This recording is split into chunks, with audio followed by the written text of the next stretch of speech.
So, thank you for joining me today, Alicia. I'm going to introduce you just a little bit. You're an actress, and you're from Ireland, and right now you're in Dublin. And we could see you in several TV shows and films like Interference, Blight, and of course also Ripper Street, which leads me to the first question. I think Ripper Street was one of your first, if not the first, screen that we could see on screen, right? So maybe you can tell us a bit about what shooting Ripper Street was like. Terrifying. Okay. Because absolutely terrifying, only because I was so new to that experience. I had not finished college yet. I had never in my life been in front of a camera other than maybe some home videos with family. I had been on stages countless times, more times than I could remember. So that was my style of performance. And I was very accustomed to the sort of ways that things are run with theatre, and was studying it at the time in Bull Alley Theatre Training Company in Dublin. I was in my third year when I was cast in this role, and the whole experience was very odd because I was kind of very proactive, I think, as an actor in college. So even before we finished, I was kind of already thinking, what am I going to do when college is finished? So I was already in the process of emailing many people, trying to get on casting lists, trying to let people know I exist, and here I come, eventually. And there was a fantastic casting agent. Her name is Louise Kiley, and she is the leading, I would say, casting agent in Ireland. She was very good in that she took my details that I sent her. I had no obvious proof of my acting ability because we didn't have videos or anything. But I did send her my experience and my photo, and eventually she did contact me, just asking for like a selfie video of me doing a Cockney accent from London, which came very naturally to me because I have family from there. My mother's from London, actually. Yeah. Okay. So I would always go around the house, trying to imitate the accents and everything, probably driving my family spare, but luckily it came to some kind of good use, because I was asked for a callback. It took, I think, 5 callbacks. Oh, okay. 5 rounds of auditions for this, and I think it was the second final one where the director was there as well, and I'm trying to change how I was doing things. And I think I had become so accustomed to being directed in college and doing so many different theatrical performances, which are changed and tweaked and molded so much, that I really took direction very well in that instance. And I think that was the main thing. Of course, type-wise, I seem to fit the character of Charity. But in general, I think it was because I was able to do the polar opposite to what I started doing when the director came in and said, try this way, which is generally a thing that they go for in television and film, obviously, to get things done very fast.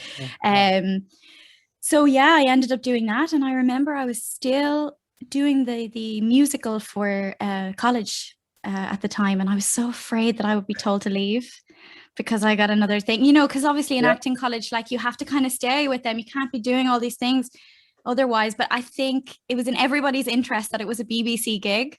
That's always good. Everybody can be happy from this because, it's good that the college trained someone who would go to BBC. And also, for myself, I'm training to do this thing. So if the BBC asks, you don't say no. No, you don't. Right. So, so I went straight into that. And I remember being sort of just so excitable about the whole thing, but also very careful, because you go in there and there's all these big actors, and I'm as a person, I'm not necessarily somebody who knows every actor and their business either. Acting for me is not necessarily about the maybe historical elements, even though nowadays it's more interesting to me as an older adult. But what interested me was the feeling of doing this. It's very much the experience of doing it and knowing that I'm sending a message from the writer to the audience the right way, the way that I feel is, the ultimate respect to the writer. And this is how I would see it. So when I got there, I knew nothing about the process. I was kind of in a trailer, and I had a friend who was an extra. I was so happy that she was doing this show. And I said, come and sit in the trailer with me. She's like, I can't do that. I was like, why? You're my friend. She's like, no, because, there are extras out there who are crazy. And if they're in among the actors, because I was, my trailer was beside some of the other really prestigious actors within the show, so obviously I can see why, but it felt a small bit isolated. I see, yeah. Of course, yeah.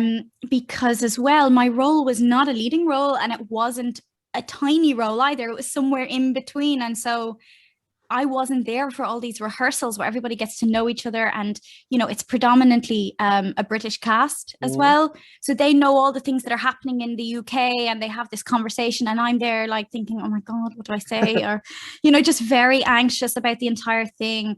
And I remember there was one moment where I was queuing up to get my lunch. You have an hour's lunch, and of course there's the corsets and everything, and you have to get them removed or loosened in order for your food to actually enter the body and go down, rather than stay in the chest area, which I don't know how on earth people did it. But yeah, there was this one occasion where I had gotten prepared for lunch, and I went anyway, and there was this big long line for lunch. And I remember just very innocently standing at the back of the line, and this producer came over to me, and she was just doing her job, she was very firm, but brilliant at her job. And she said, you can't stand at the back of the line. You have to go to the top of the line to get your food. And I was like, no, I can't skip these people. That's so, what do I say? Hi, I'm going to go ahead of you. And even though you're like here just as long as me, if not longer, because these people were, they were extras, and there was all sorts of people waiting in this line.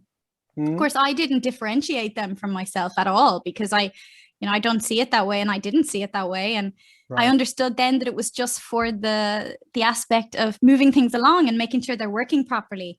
Yeah. And that's one of the very interesting things that I do pay attention to as I get older. You see actors who very much think they're being treated very kindly and they're getting all the VIP treatment, but in actual fact, they need to be in good working condition. Right. Yeah. So that's what it is. And of course it's lovely, but that's why you're set apart a little bit. So I struggled with that because I felt very embarrassed and sort of like people are going to think I'm very egotistical because I'm doing something that isn't fair, like to them, if they're, and they're watching me moving up to the front of the line. And so this kind of thing happened. Like I got along so well with the cast. I was so in it when we were acting. I really, the hunger was satisfied in the department of like just being given so much by these actors. They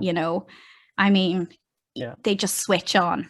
And it's really amazing. And so I think my Anna Buring in particular, it was incredible watching her because she was so quiet at times, if she was saying something very sly or, I'm going to get you or, but it's so soft and quiet and everybody around, nobody hears a thing, you know what I mean? And it's so intimate. And I think that's one of the things that really stood out to me was the transition from this big theatrical, like faces, voices, everything to bringing it right back to a really contained place. And learning that the camera really does not like too much unless we're talking about some kind of Jim Carrey content here, which I welcome with open arms. He's my fave. But it's a style, when it's theatrical. So I really enjoyed that process, but I think it definitely knocked me a small bit because afterwards I was still quite, oh my gosh, people in the industry are probably going to think I'm too shy or silly for being so nervous. And because the network here is so small, it's easy to get like that, to feel like that you're the impression that you've made needs to be a certain thing, but I think it was the productions beyond that really helped me to relax a bit. I ended up doing a few low budget films, where I saw the difference and the warmth, and I got to a stage where I kind of associated bigger productions with like a fear quality, And then Vikings happened. And when I went on Vikings, I was much more in myself. And so all those things were just stupid then, so it was just normal. I mean, I remember I made friends with some of the crew members and we were in the lunch line again. And I knew, and I went, I'm running up to the top, stay here, suckers. We were just laughing about it because everybody knows we have to do it, like that we're not trying to be whatever. So, so that was my experience. I think with Ripper Street, it was a very, very magical one. It was a scary one. It was definitely something that made me realize that I also had to work on the confidence thing. And, you know, because being around people is a massive element, and you have to be able to be comfortable and trusting with people very quickly, which is something I do love. I love the family vibe element of cast and crews. And, you know, I mean, it's really, you can't compare it to anything else. But yeah, I think it was a big learning curve. And then there was also that thing of, oh, I've done Ripper Street, I've done BBC. Oh, it's all uphill from here now. I'm going to get so many gigs. But then, yeah, you can still hit a wall. There can still be months and months where, you know, you're waiting around, and But I mean, it did and does go uphill for you, doesn't it? I mean, slowly but surely, there's a curve. Yeah, there's a kind of like an even out than a rise. But you know, I work in another area as well. So, and this is with a company for film as well. So I get the joy of still being creative in many elements, and it keeps me burning, you know, when I'm not acting. So yeah. You already mentioned Vikings, and I had a look at, in preparation, I had a look at some of the other things you did. I think you also shot something at, was it Austria or Switzerland or anything like that with the Austria, correct? Austria, Salzburg. Yeah. Salzburg, I've been in Austria a couple of times, so I recognized the landscape, and I thought, oh, interesting. What did you do there? So yeah, maybe you can tell us just a bit about what you did since Ripper Street. Yes. So yeah, this particular short film that we did in Austria in Salzburg was to do with the referendum that we had here, the right to have an abortion or not, which obviously we were very late to the game, I think, coming to that aspect that we had to deal with as a nation, as a society. And we had our lovely director, Lisa Marie Brockel. She was doing her master's, very, very good college. The name escapes me. I know that it's in Salzburg, and it's a great college where a lot of films make it to, you know, different places. The resources are very good, and their script was fantastic. And I remember Lisa. I'm gonna look it up and write it down. Close to nothing at all. Yeah, absolutely. Lisa had spent some time living in, I think, Cork or Galway for a significant time, and she experienced this whole time of Ireland fighting for, you know, these women's rights and everything else. And to her, it was, I think, quite a shock, because obviously, you know, coming from somewhere where these things were already kind of in place, it meant a lot to her, and it resonated with her because she told us that her grandmother had been through an awful lot dealing with rights and things in her own life. And that spirit of strength passed down to Lisa. Definitely. And she wrote this with many things in mind that were beneficial. First of all, that it's dealing with an issue that absolutely had to be dealt with. Secondly, you know, it's something that would be very current for Ireland, which gives it a good run for film festivals, you know, on a business front. And then it opens up a wonderful opportunity for, I think, people in, you know, Europe, in other parts of Europe and Ireland to come together as well. Like it felt very supportive in some ways, you know. But this was actually, the story was set following the referendum, following the yes vote, to do with a family that's still very religiously oppressed, that Catholicism thing where it's like, oh, you've got a boyfriend, oh, you've gotten yourself pregnant, so you know, you have to get married. There's no, and how that still is here, how the remnants and the hauntings of these doctrines are still relevant and happening in Ireland. So she wanted to explore that, like what happens when it all dies down. You know, what happens when the children of the generation who don't agree with this learn this and learn how to break free of this pattern? How do they deal at home? Yeah. You know? So I played the lead in that, who had actually experienced a sexual assault or sexual abuse by her own partner, who then, you know, she's pregnant and she's feeling absolutely just like her body's not hers anymore in so many ways. And then her family claiming her in the way of handing her over to this man as well. And everything seems so perfect. And we watch in the film as the evening unravels, and they're really psychotic, and it gets more and more psychotic, the stuff they're coming out with, which would not have been psychotic 20 years ago. Yeah, right. Right? So the way that it's painted is so in contrast to society standards nowadays. And it's just incredible to see that study. You know, we had like tons of time to rehearse. So I remember we got like, each scene we had one day to do it. So we had like a rehearsal period for several hours and then we would shoot. Wow. So we had a really significant time to sit down as a group and talk about our values and our beliefs and our, I suppose, approaches to the characters and how we would act with one another. And that was the other thing, is that Lisa somehow got together a cast that, I mean, myself, Bill, Andrea, Wolf, and Amy Joyce Hastings, all of us just got along. When I say get along, like, I mean, we had like these philosophical conversations. We had such joyous times together, very, very organic. I think we were there for nearly 2 weeks. But in the time there was just such a wonderful spirituality aspect to the whole thing. I think everybody involved was very open-minded and very accepting as people, which was nice, because you don't always get it with actors, you know. But maybe not to say, with a topic like that, maybe there's some kind of, you know, there's you are on a certain, you know, people meet each other and would they have a same kind of oh yeah, we were totally like, this was meant to be. You know, we were meant to come here because you know, we weren't being paid thousands and thousands for this. I mean, this was something that we mostly just loved the story, loved the relevance, and thought, I'm going to Salzburg for free. I mean, bring me there. Sure. With the cast and crew, and let's enjoy ourselves and make some really great stories. So that was the main thing that stood out. And I think when you have a film like that, that script is that strong. Yeah. You know, you feel very, I don't know, I think we all felt we had a sort of, not a duty, but like one that we wanted to take on with this one, you know. Yeah. So yeah. I understand that. What was the title of the film, so that I'm can insert? Oh yeah, so it's Close to Nothing at All. Okay. So you can kind of make out the general idea there, connecting to the story. So I've done that since, and you know, it was very nice to go and do kind of some stuff that was a little bit lower budget, a little bit more relaxed, kind of maybe a little bit less formal, you know, and but then, and I know that you were wanting to know about what happened since. I think I had done Blight, I had done right before Ripper Street. No, after Ripper Street, sorry. And then we had Vikings, and then Hen as well, which is actually out in film festivals at the moment. A Fascinate Film Festival currently. Yeah. Can you tell us a bit about that, maybe?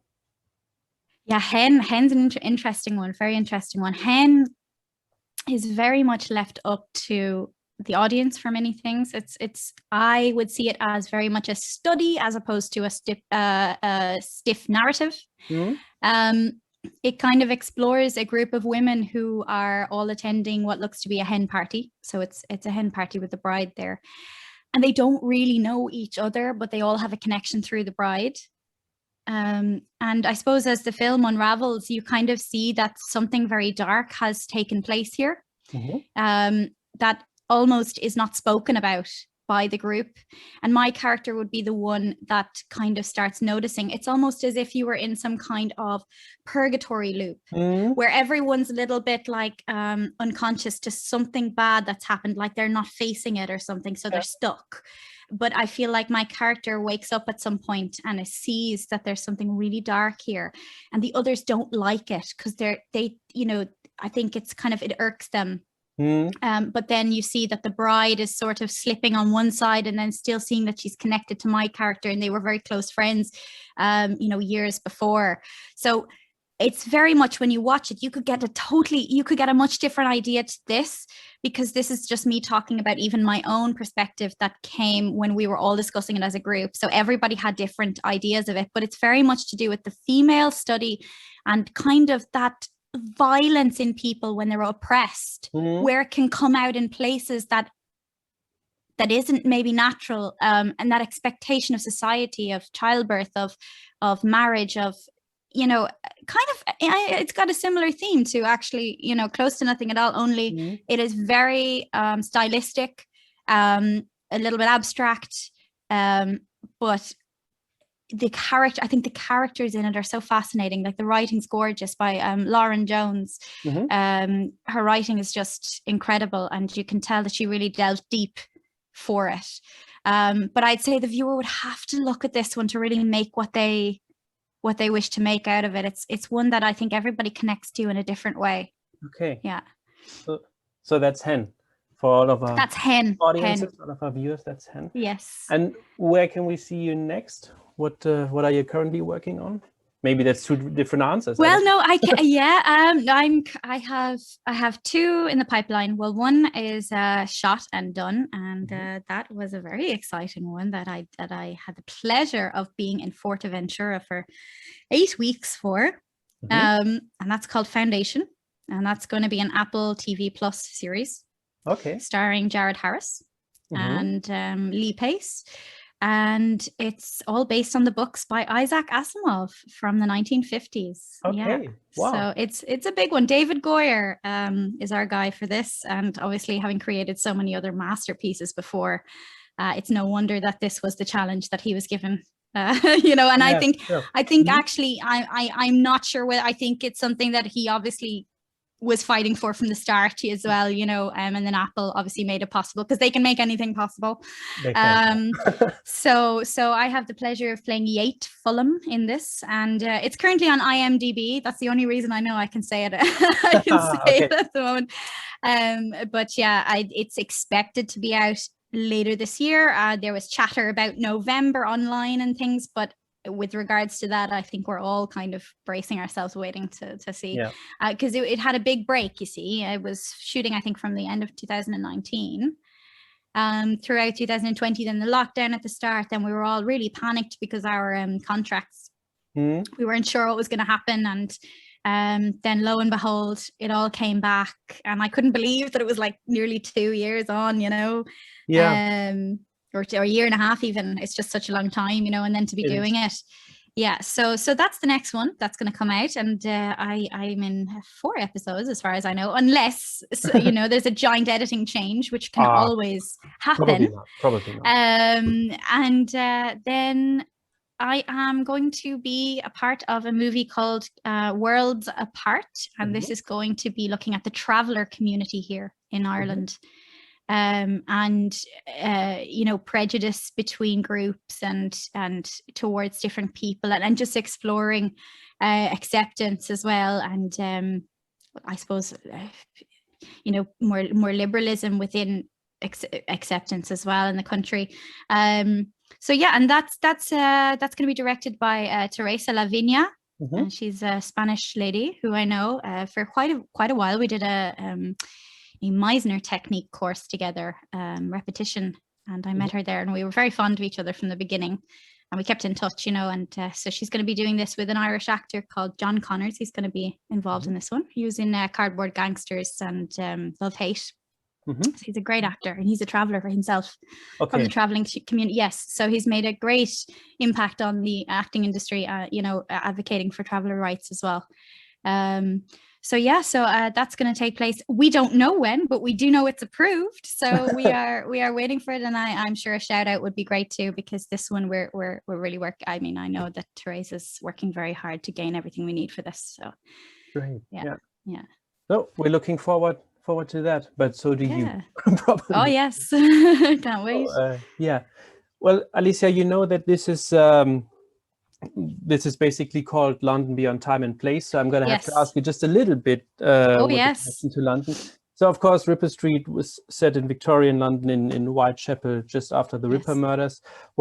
Have you been familiar with the history when you started shooting Ripper Street, or was it you probably? Yeah, I definitely did some research at the time. I know that there's holes in the history of Jack the Ripper. We're not really sure if it's who they think it is. I think it's one of those Shakespeare situations where they're trying to sort of pin a name on it. I knew that he was a serial killer who would have targeted prostitutes, but not only prostitutes. I believe there were others, and it was around 1888, I think it was, so. And I read about it actually quite a while ago, I remember borrowing this book about serial killers, all these different profiles, and I remember reading his as well. But then I thought to myself, my God, I need to put this book down. You know, this is really fascinating, but I also feel like strange sitting here in my living room with you know, at like 9 p.m. and there's nobody here, and I know what you mean. Yeah. yeah, it's very dark, you know, and I tend to, like, as I get older, I tend to have less and less time to get too into those things. I don't know what it is. I appreciate a good horror movie, but sometimes I just want to hear about the happier stuff going on. So yeah, I don't spend a ton of time, but I did a significant amount of research just about the story and how it surrounds that, and it's quite historically accurate, though it does take place when they think is beyond the murders. Right. Yeah. And then obviously we have the others surfacing, and then there's the question of, is he back? Right. Or so I loved how they explored that in that show. Oh, well, yes, they did. I really like, as what you just said, the way they created the atmosphere and this whole the era and the area, both of it. They did a really good job in doing that. Yeah.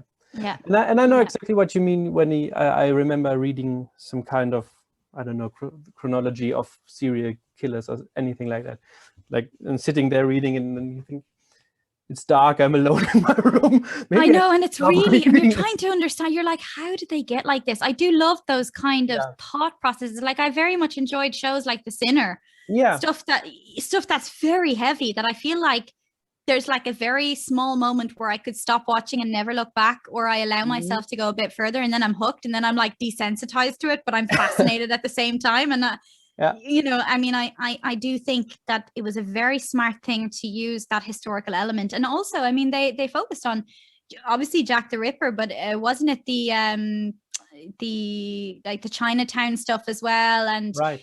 They dealt with all these different historical elements in London and weaved them into the story, which I thought was very, very intelligent, like a history lesson. It's really, it was fantastic. I was very disappointed when I heard it didn't continue in the end. Yeah, you know, me too. But I thought it was, the ending was somehow appropriate. So yeah. Okay, so definitely. Thank you very much, Alicia. I think we could talk on for hours, but that would. I think so too. I had a great time. I really appreciate you having me here today. Yeah, thank you. Thanks a million. And maybe we can continue that soon. Yes. Oh yes, sure. Well, now I've made a connection. I might have to call on you for something. Who knows? Yeah, sure. I'd love to. If there's any opportunity, of course. Yeah. Thank you very much. That would be nice. Okay. Thank you very much for having me, Philip.